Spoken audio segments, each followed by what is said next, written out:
Bienvenue dans cette quatrième partie. Après une pause de 15 minutes, la quatrième partie sera dédiée à l'intégration du 3-3 dans les entraînements. Cette partie sera exclusivement sur le terrain et elle vise à fournir des outils pédagogiques aux stagiaires pour adapter les entraînements en fonction de la taille des groupes et à expliquer pourquoi le 3-3 est bénéfique pour le développement des joueurs, y compris 5-5.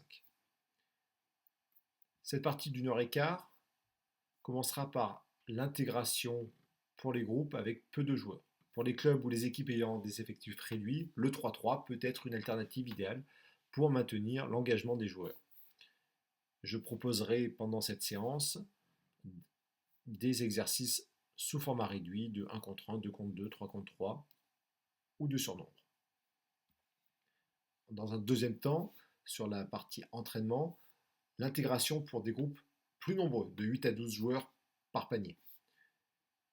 Comment organiser des tournois internes. Ces mini-tournois lors des entraînements pour encourager la compétition saine et la progression technique. Sur un troisième temps, pourquoi le 3-3 profite au 5-5 ? Le 3-3 n'est pas seulement une discipline à part entière, il est également un formidable outil pour améliorer les performances en 5-5. Voici les raisons principales, les règles comme outil de progression, un nombre réduit de joueurs pour offrir plus d'espace, des dimensions réduites du terrain, l'accent sur le tir à 2 points, la concentration sur un nombre limité d'actions clés et un calendrier complémentaire au 5-5.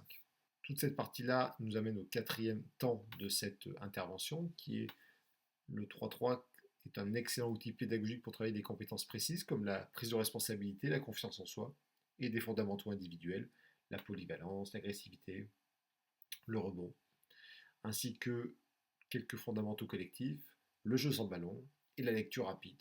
Ne pas oublier également de parler des limites du 3-3.